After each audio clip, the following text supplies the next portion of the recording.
Hey boys and girls, I just wanted to go over the math tool that we used on Friday. I want to both show you again how to find it, how to use it, and the math that we learned on Friday. So first of all, you find it under Math Tools. Click in there, and then download the PowerPoint. Remember, it downloads down at the bottom of your screen. You can click and open. After you open it, you could also save it to your desktop. And don't forget that before you can do anything, it won't let you move anything until you click this yellow Enable Editing button. Otherwise, it's only going to let you look at it how it is and won't let you make any changes. So once I click that, now I know it's mine because the yellow banner is gone. All right, so I already have another one open, and I've added some more slides to it so I could practice the math with you that I was talking about. So here we are. First thing you want to do is move these place values over into their correct spaces. So the 1 place value belongs in the ones. Okay, so remember, everything on this side from the ones over to the left are all your whole numbers. So these are all your dollars. Okay, everything after the decimal point, these are all of your cents. This is where you find your dimes, your pennies, all broken up. Okay, so these are dollars. These are things that make up the change, the things that live in between the numbers. I know that we started with 0 and 1 and got bigger as you guys were learning math. And then now we're talking about stuff that's actually smaller than 1, that lives on the other side of the 1. So here's my hundreds. I'm going to put him in the hundreds place. I actually want to bring him down a little bit. Here's my 1/10. So that's 1 dime. I need 10 dimes to make $1. Goes right there. And then my thousands place goes here into my thousands. My tens obviously go in my tens. And then my 1/100ths. So I need 100 of these to make $1. So basically it's the penny. And then my 1/1000ths. So this is a little harder to realize, but basically you need 1,000 of these to make $1. And it's the equivalent of taking 1 penny and cutting it into 10 pieces and taking one of those. That would be 1,000th. So I need 1,000 to make $1. If I went back over and made another column, it'd be my 10,000ths. So I would need 10,000 of them to make $1 whole dollar. All right, so now that I have my place value put in the correct places, now I can start using my place value chart. I went and captured some of the problems that we did in class as a refresher. So here we have this problem, and it looks like a gobbledygook of numbers. What they want us to do is say, hey, what is this equal to? If I did this math problem, how much would I have? So it's really simple. You just start with 4 times 100. Well, that would make 400. So in my hundreds place, I need to have 4. So I'm going to go and drag into my hundreds place my 4 to represent 400. Then adding to that, I need 7 times 10. 7 times 10 makes 70. So 70 would live in my tens place. So here's my 70. 6 times 1 makes 6. So I go over and put this in here. 6 times 1/10. So 6 in the 1/10ths place. So that would make 60 cents, or 6 dimes. 3 times 1/100th, or 3 pennies. Ooh, sorry. My mouse has a mind of its own. Would go right there. And then finally, 7 times 1/1000th. So I get my 7 and move over here to my 1/1000th place. So now, as I can see, here's my decimal point. So I have 476. And, decimal point means and, 637 thousandths, because my last number landed in the thousandths place. So if I was going to write this as a number, I would just write 476 what's a point? 637 thousandths. That's how I use a place value chart to help me write a number if looking at this can be very confusing. On our next problem here, same thing, 2 times 1 plus 6 times 1/1000th. So I'm going to go, get my pointer, not my drawer. I'm going to go get my 2 and put it in my ones place because it was 2 times 1, so 2 of the ones. And then 6 of the 1,000ths, so 6 of the 1,000ths. Now, I can't have numbers that have gaps in them. Basically, what I have right now is 2 point blank blank Okay, numbers don't exist like this where they're not connected. So in those blanks, I just have to go and fill in some zeros. So I put it here, and then I put another one right here. And so my number isn't 2 blank blank 6, it's 2 0 0 6. Okay. Don't forget to, when I'll get to the next problem and show you, when you're using your place value chart, if I went and I moved a number and I put it in the wrong place, I could just go to my undo button. It's up here at the top of the screen next to the save button. Just go and click undo and the number moves back into the stack. So I don't have to worry about moving it or getting it lost. Or if I make a mistake, I can undo it because that is the undo function. 3 times 1. So I go over here and grab my 3 times 1 because it's a ones place. This means 3 of the ones. 3 of the ones. Got it. 3 times 1/10. That means 3 of the 1/10. So in the 1/10ths place, I need to capture 3 of them. And then 9 times 1,000ths, or 9 in the 1/1000ths place. So right here, again, I have 3.3 blank 9. We can't have any blanks, so we have to put a 0 in that gap that was created. And then if I was writing my number, I'd write 3. Here's my decimal point right after the first 3. There's my decimal, not a comma. 309. 309.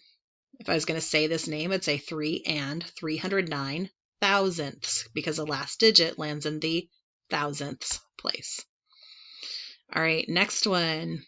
Here, I need to write this in expanded form. So I need to take these numbers and turn them into something that looks like this. So I need to go and start by putting these numbers in the right spots and then using these bottom place values to help me write the name, that number in expanded. That's what that word means. Expanded form means broken out by place value. So 205, so 205 on this side of the decimal. There's a decimal. Here's my decimal point, and 95 on this side. So 9 and 5. All right, now I have to write the place values to look like that other problem. It's very, very simple. You just take the digit, the dark blue, times the place value, the light blue. So 2 times 100, that means 200, plus, here I have 0 in my tens place, and 0 times anything will make 0. So I'm actually going to skip over it because it has no value. So I'm going to come to my next digit. Here I've got a 5 in the ones place. So 5 times 1. It's a time, sorry, looks ugly. Plus, now it gets a little tricky, but it's exactly the same process. Dark blue number times the light blue place value. 9 times 1/10. And just because it's a little gross, we're just going to, the wrong part. We're just going to put parentheses around this. So, because it has a fraction.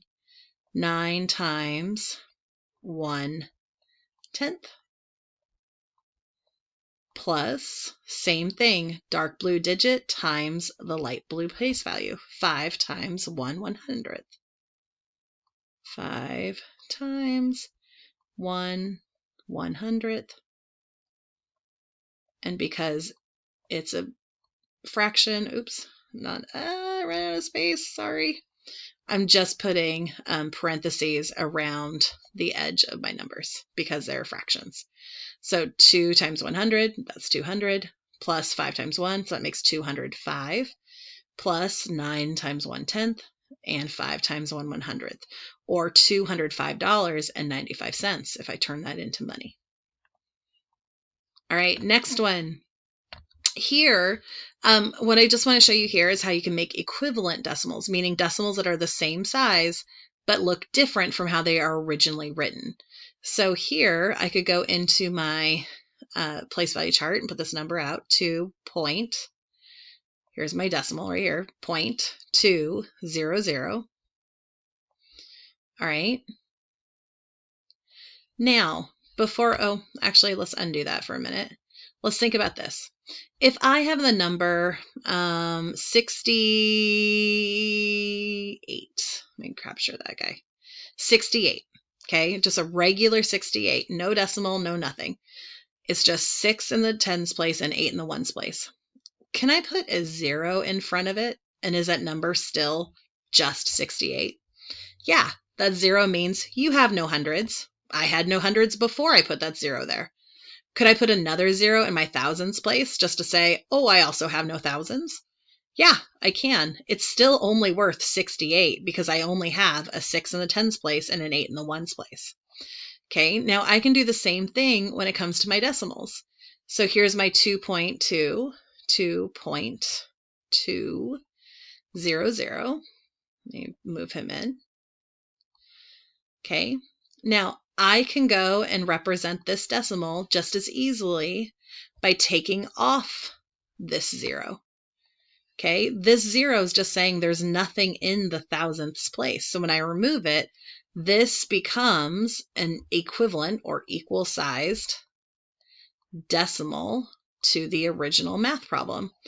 The only difference is I got rid of that extra 0 right here. I did not need it.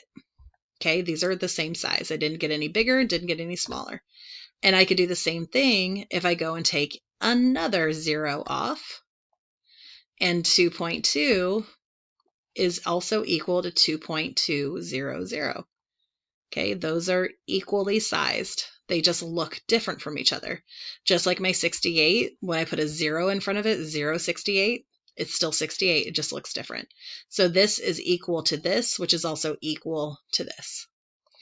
Now, same thing, I can also add zeros to make equal sized decimals. So if I have 8 point, there's my decimal point, 1. Okay, if I add a 0 to it, it's still 8.1. I just added a 0 to say, and no hundredths.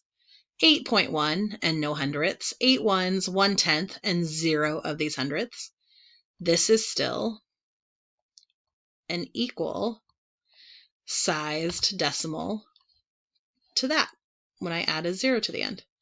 So if you are going to guess what comes next, if you said another 0, you would be right. Here we go. Here's another equal sized decimal. 8.100 is equal to 8.10, which is also equal to 8.1. And just further proof of that, if I go and I take my calculator and I wrote this 8.100 into it, 8.100. If I wanted to show that, look at what the calculator did. It said, no, you don't need those extra zeros down there. And it gave me my answer of 8.1, which is what my original problem started with. And you could do this with any size decimal. It doesn't matter. If there's extra decimals on the end, when I press equal, the calculator is going to get rid of them because it said none of those are important. You could even try doing that, adding a 0 in front of your 7, but you'll notice it won't let you do that because that 0 in front of a number is unnecessary and it automatically gets rid of it. If I want to make a 0 though, 0.35, for example, this 0 does not get chopped off because that one is important. Okay, but if I add some zeros to the end of that number, ta-da, those zeros were not important, but it's still the same size. Even though it got rid of those zeros, they're still the same size as it started as. All right, so that was a quick review of how to use that place value chart. You should definitely save it to your desktop. I would save it to your desktop before you start playing with it so that you could always have it be fresh, like how we started, and then use it. But we're going to use this tool a lot. You absolutely have permission to use it on a test, also in your homework. I believe very firmly in using tools that help you understand and learn, and then hopefully over time you won't need this tool anymore because you'll have understood it so well. All right, guys, happy mathing.